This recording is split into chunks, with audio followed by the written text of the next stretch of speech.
Bueno, en este video vamos a ver lo que son las transformaciones no lineales de coordenadas que vamos a requerir para diseñar los controles por linealización, perdón, los controles para linealización, ya sea entrada-salida o lo que se llama también la linealización exacta, lineal.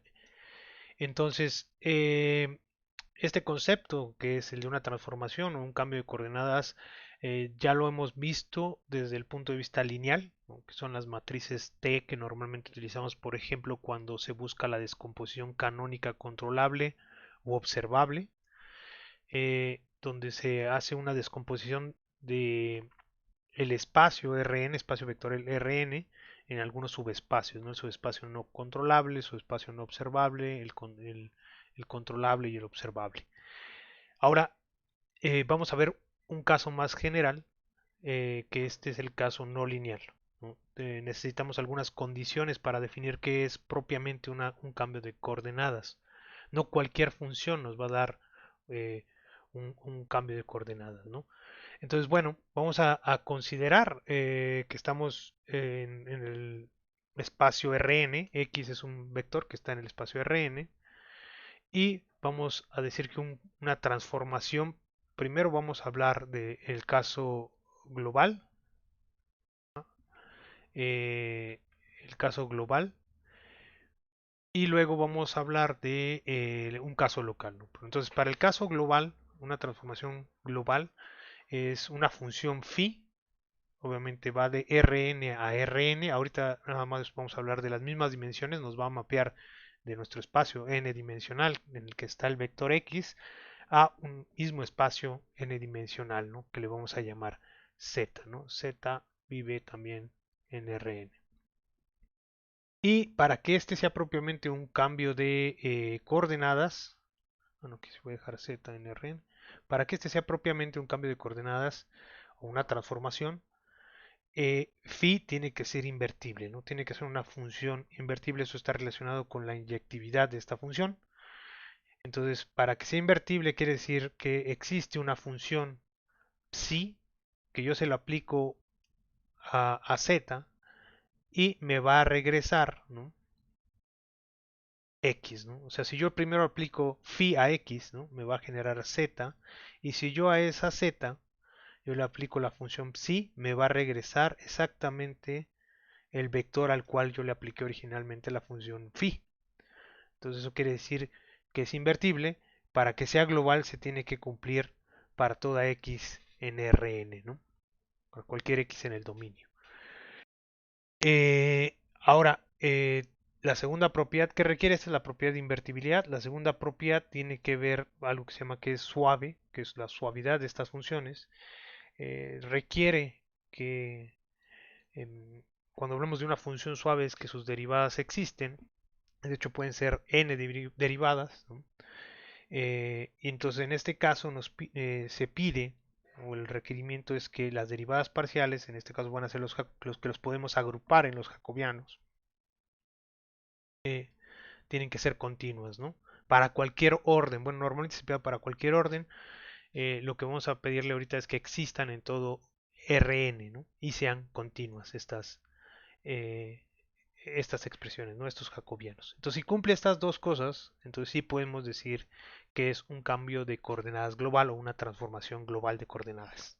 Entonces, son dos, la invertibilidad y la suavidad.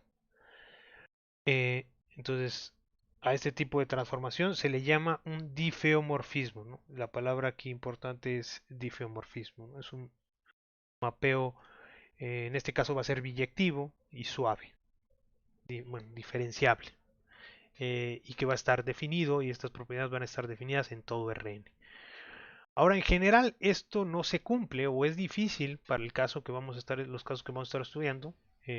Cuando apliquemos esta idea para el análisis de los sistemas dinámicos, muchas veces va a ser imposible, bueno, o al menos muy difícil encontrar funciones que cumplan estas dos propiedades. Sin embargo, es posible encontrar funciones que cumplan las propiedades al menos localmente, en una vecindad, ¿no? De algún punto de interés, ¿no? Una vecindad U de algún punto de interés. Recordemos que podría ser que no lo cumplan en todo Rn, ¿no? Vamos en R2, pero lo cumplan aquí no tenemos un punto, una región que nos interesa, este es x0, y en una cierta vecindad, ¿no? Se satisface estas dos propiedades. Entonces podemos decir que es un diffeomorfismo local en ese dominio U, en ese subconjunto U de Rn. Entonces ahora hay una manera relativamente fácil, un criterio para verificar que una función que nos den si sea un diffeomorfismo local o global, eh, revisando el rango y continuidad del jacobiano, ¿no? Y esto es, calculamos el jacobiano de esta función, ¿no? Lo evaluamos en un punto, en el punto de interés, y si el rango de este jacobiano evaluado en este punto, entonces hay una vecindad de ese punto en el cual esa función es invertible. Es en un dominio U. Ahora, si esto se cumple, si el rango es constante para todo Rn y es igual a n, en todo Rn, si U es igual a Rn, ¿no? Se cumple en esa condición, entonces podemos decir que es invertible en todo Rn, ¿no? Global. Ahora, la condición de suavidad, pues como ya les había comentado, es la condición de que su jacobiano exista, ¿no? Y sea continuo en esa misma vecindad, ¿no? Obviamente aquí podríamos revisar aquí x. Aquí tiene que ser continuo, ¿no? Aquí es nada más revisar que sea continuo en una cierta región alrededor de un punto. Si se cumple nuevamente en todo Rn, entonces es diferenciable en todo Rn. Vamos a ver un ejemplo. Para este caso, ¿no? Tenemos una función dada eh, que nos dice que Z1, el primer elemento, ¿no? De esto es un mapeo, ¿no? De R2 a R2, ¿no? Esta función phi va a mandar de R2 a R2 y nos preguntan si es un diffeomorfismo eh, local alrededor del origen, ¿no? De x0, que es el origen, o si es global, ¿no? Entonces, para ello necesitamos calcular el jacobiano de esta función y verificar las dos propiedades de las que ya les comenté, ¿no? Entonces vamos a calcular el jacobiano de esta función y luego revisarlo alrededor de x0. Entonces es la derivada parcial de la primera función, ¿no? Con respecto a x1, ¿no? Bueno, nada más aquí algo que tal vez obvié un tanto y lo dije muy rápido, es que la función phi tiene esta estructura, ¿no? Son muchas funciones, ¿no? Phi1 es una función escalar que depende de todos, ¿no? X pues es un vector en Rn. Entonces cada renglón de esto es una función escalar que depende de las n variables, ¿no? O del todo el vector X, ¿no? Entonces lo podemos definir así estas o construir así estas funciones phi grande, ¿no? Son funciones fi de f1 hasta el phi1 hasta phi n. Entonces, bueno, lo primero sería derivar la primera función, esta sería, ¿no? Aquí sería phi1 de x y aquí sería phi2 de x, ¿no? Entonces calcularíamos la derivada de phi1 con respecto a x1, la derivada de phi1 con respecto a x2, luego la derivada de phi2 con respecto a x1 y la derivada de phi2 con respecto a x2. Esto nos va a dar que la derivada parcial de phi1 con respecto a x1 pues es 1, la derivada parcial de phi1 con respecto a x2 es 1, luego phi2 no tiene x1, es 0 y la derivada parcial de seno de x2 con respecto a x2 es coseno de x2. Entonces, lo primero que podemos notar es que este jacobiano tiene rango 2, ¿sí? Para toda x2, ¿no? Diferente de, sería k por pi medios, ¿no?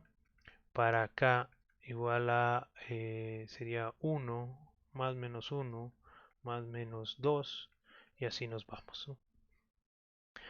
Eh, ¿Por qué? Porque para esos valores esto se vuelve cero, ¿no? Para coseno de pi medios es 0 y tendríamos 1, 1 y 0, 0. El rango de esta matriz nos quedaría eh, igual a 1. Entonces perdería rango, ya no sería igual a n, ya no sería totalmente invertible, ya no sería invertible